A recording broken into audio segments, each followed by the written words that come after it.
सादर सेवा जोहार साथियों। आज हमारे साथ एक बार फिर जुड़े हैं श्री जयनाथ सिंह केराम जी, राष्ट्रीय प्रवक्ता गोंडवाना गणतंत्र पार्टी। तो केराम जी, जैसे कि आपको पता है, देश का एक बड़ा मुद्दा है विस्थापन, खासकर देश के अनुसूचित क्षेत्र के लिए। इस पर हम आपसे आपकी राय जानना चाहेंगे। सभी साथियों को सादर जोहार। जय छत्तीसगढ़, जय भारत। देश का एक बड़ा मुद्दा है विस्थापन, और आज़ादी के बाद से सबसे ज़्यादा जो विस्थापन है वो अनुसूचित क्षेत्रों में हुए हैं। सरकारें चाहे जिसकी भी बनी हो, मैं तो एक दुष्यंत साहब का जो कविता है, कविवर दुष्यंत जी ने एक लिखा है कि कोई फर्क नहीं पड़ता शासन चाहे कोई करे, कोई फर्क नहीं पड़ता शासन चाहे कोई करे, राम करेंगे तो जंगल जंगल घुमाएंगे, रावण करेंगे तो अशोक वाटिका में बैठाएंगे। सीता तो बेचारी जनता है, अबला है, लोग चाहे जहाँ बैठा लें, और कोई फर्क नहीं पड़ता शासन चाहे कौरव करें या पांडव। कौरव करेंगे तो जुआ में हार देंगे, पांडव करेंगे तो जुआ में हार देंगे, और कौरव करेंगे तो वस्त्र उतार देंगे। द्रौपदी तो बेचारी कमज़ोर थी, किसी ने उसका कोई साथ दिया नहीं। और इसी पे एक लाइन में खुद से कहता हूँ कि कोई फर्क नहीं पड़ता शासन चाहे भाजपा करे या कांग्रेस, कोई फर्क नहीं पड़ता शासन चाहे भाजपा करे या कांग्रेस। ये देश को उजाड़ने के काम करते हैं, देश को बेचने का काम करते हैं। ये कल भी पूंजीपतियों के गुलाम थे, आज भी पूंजीपतियों के गुलाम हैं। असल में इस देश में आज़ादी के बाद से ही जो सबसे ज़्यादा त्राहिमाम हुआ वो अनुसूचित क्षेत्रों में हुआ। अनुसूचित क्षेत्रों में इतना अत्याचार तब भी नहीं हुए थे जब यहाँ पर अंग्रेज रहे होंगे। अंग्रेज़ों के जाने के बाद जो काले अंग्रेज जो बैठे यहाँ पे, जो पूंजीपतियों के गुलाम हुए, ये विस्थापन के नाम पर केवल आदिवासियों को उजाड़ने का काम किए हैं, जो इस यहाँ के मूल वंश थे। इस देश में आज़ादी से पहले जो रियासतें थीं उसमें सबसे ज़्यादा रियासत जो है आदिवासियों के रहे हैं, और आज मुझे लगता है कि सबसे ज़्यादा उजाड़ने का काम उन्हीं को किया गया। पूरे देश में अगर इस बात का जांच कराया जाए, सुपरविज़न कराया जाए, पर्यवेक्षण कराया जाए, तो आप पाएंगे कि आदिवासियों के पास पहले जितनी ज़मीनें थीं उसके अनुपात में आज आदिवासियों के पास ज़मीनों का जो अनुपात है वो घट करके जो है केवल 5% बचा होगा। ऐसी स्थिति में सरकारों पर हम क्या विश्वास करें? और यही कारण है कि देश के कोने कोने पर जो है विस्थापन, तमाम विस्थापन को लेकर, बांध विस्थापन को लेकर, अभयारण्य विस्थापन को लेकर, उद्योग के विस्थापन को लेकर जो है कई तरह से लोग सड़कों पर उतरे हुए हैं।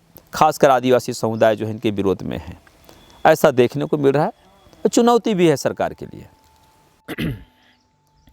केराम जी, देश के माननीय गृह मंत्री अमित शाह जी ने छत्तीसगढ़ से मार्च 2026 तक नक्सलवाद खत्म होने का दावा किया है, क्योंकि उनका कहना है कि यह छत्तीसगढ़ के विकास में सबसे बड़ा बाधक नक्सलवाद है। परंतु दूसरी तरफ हम देख रहे हैं कि अनुसूचित क्षेत्रों में खदान खोले जाने का विरोध भी तेज़ी से बढ़ रहा है। कई आंदोलन गोंडवाना गणतंत्र पार्टी ने भी खदानों के विरोध में किया है। आपके नेतृत्व में भी कई निर्णायक आंदोलन हुए हैं। तो क्या गोंडवाना गणतंत्र पार्टी और आम आदिवासी भी विकास विरोधी है? नहीं, इस पे तो एक शेर जैसा मुझे याद आ रहा है कि पैसे में बिके हुए लोग। मैं अमित शाह के बारे में क्या बोल सकते हैं, पर हम बता दें कि ये तमाम जो कॉरपोरेट के जो गुलाम हैं, तो पैसे में बिके हुए लोग और सुविधाओं में पले हुए लोग, पैसे में बिके हुए लोग, सुविधाओं में पले हुए लोग, और जंगल उजाड़ने का काम कर रहे हैं गमले में उगे हुए लोग। ये गमले आखिर कब तक इनके काम आएंगे? अगर नेचुरल रूप से अगर हमें देखते हैं, तमाम चीज़ों का अध्ययन करते हैं, विस्थापन की बात कर रहे हैं, ये बता रहे हैं कि नहीं, अमित शाह ने कहा कि नक्सलवाद जो है मार्च 2026 तक जो है पूरे बस्तर से, छत्तीसगढ़ से समाप्त हो जाएंगे। आप लक्षण का इलाज कर रहे हैं, बीमारी खोजिए कि नक्सलवाद क्यों पनपा, लोग बगावत पे क्यों उतरे, जल जंगल ज़मीन की रक्षा की बात क्यों उठ रही है, लोग अगर वहाँ पे नक्सल मूवमेंट है तो बस्तर बचाओ के नारे क्यों चल रहे हैं।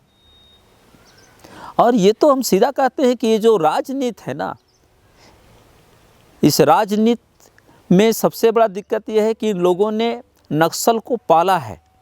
राजनीति नक्सल के पिताजी बने बैठे हैं इस समय कुछ कई दशक से। ये चाहते तो वार्ता से, विकास से किया जा सकता था। आज बस्तर पे नक्सलवाद ख़त्म करने की बात कर रहे हैं, किसके दम पर? बंदूकों के दम पर।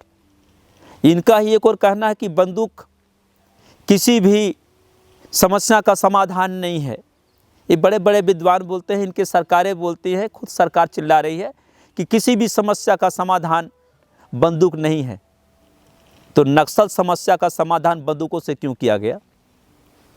सवाल ये उठता है कि जल जंगल ज़मीन को बचाने के लिए लोग यदि बंदूकें उठा लिए थे और सरकारों का ये नुमाइंदे कह रहे हैं कि बंदूक उसका सॉल्यूशन नहीं है, उस समस्या का समाधान नहीं है, तो सरकार बंदूक से क्यों इनका समाधान करने चली है? आपके पास तो विद्वान थे, पढ़े लिखे लोग थे, ज़्यादा मजबूत लोग थे, ज़्यादा तार्किक लोग थे, तो सरकारें यहाँ पंगु हो गए? नहीं। अमित शाह जैसे लोग इस देश के सर्वोच्च पद में बैठने के बाद एसी रूम में बैठ करके, सुविधाओं के साथ बैठ करके जंगलों के दर्द को, वहाँ के जख्मों को, वहाँ के तकलीफ़ को, जल जंगल ज़मीन उजड़ने के जो दर्द हैं उसको आप समझ नहीं सकते। तो सरकारें जो है कारपोरेट के, बहुराष्ट्रीय कंपनी की गुलामी कर रही हैं।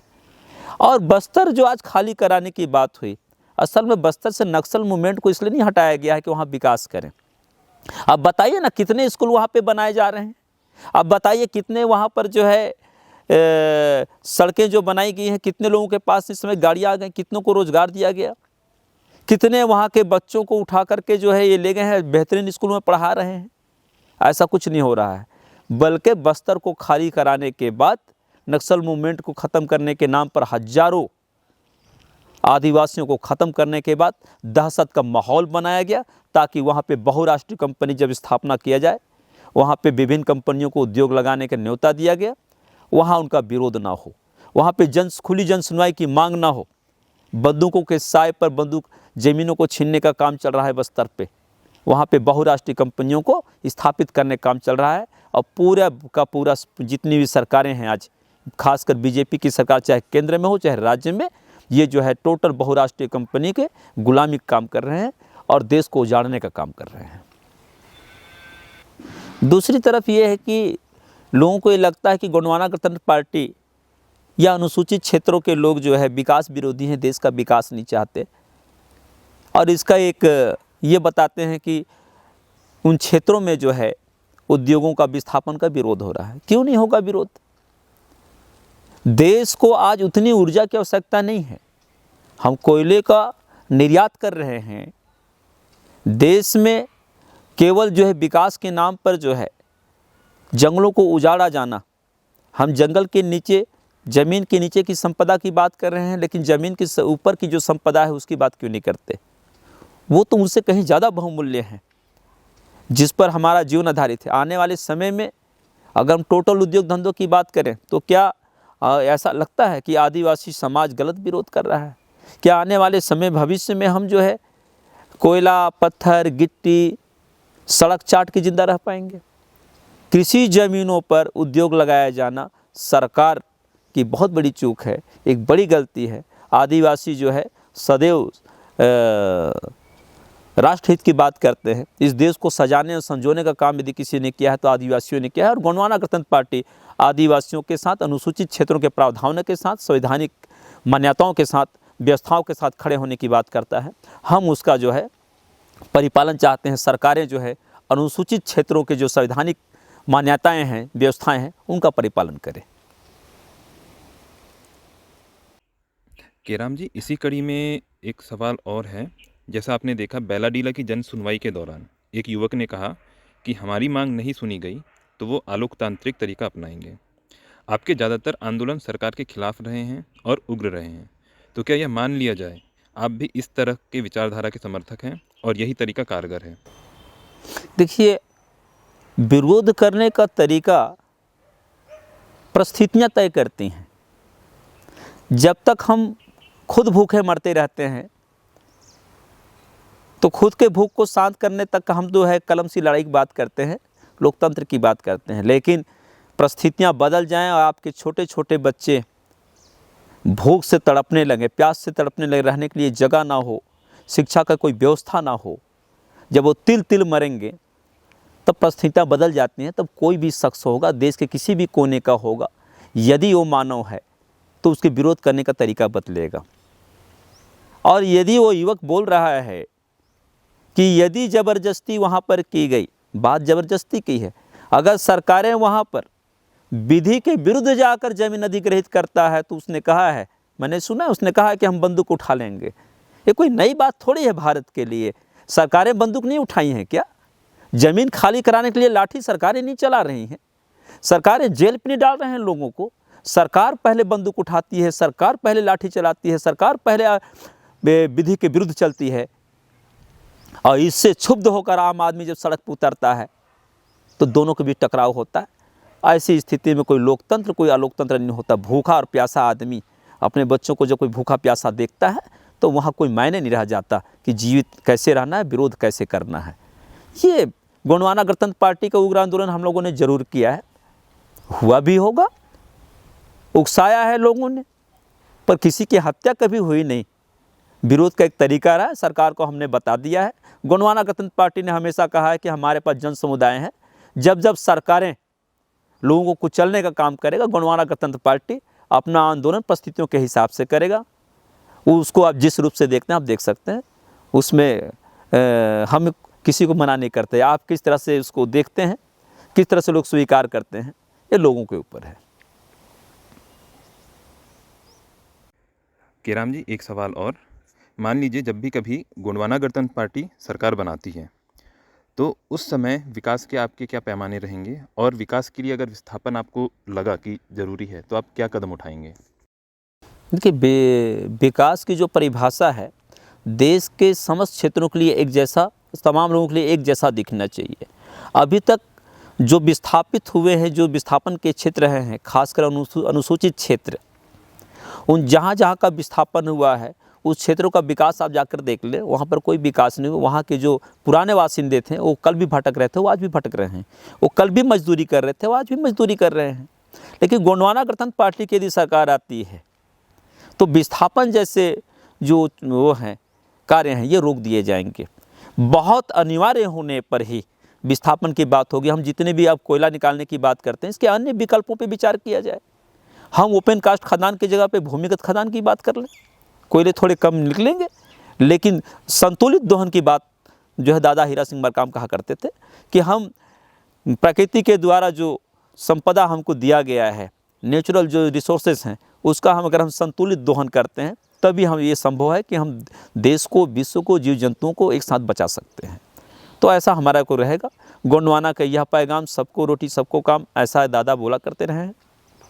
और दादा ने कहा है कि संतुलित दोहन का एक नीति होना चाहिए, यही देश का विकास होना चाहिए। हम विकास को इस तरह से ना ले जाएं कि हम पूरे देश के पर्यावरण को, जीव जंतु को, यहाँ के रहने वालों को, वन संपत्ति को, तमाम जैव विविधता को हम जो है खतरे पे डालकर विकास करें।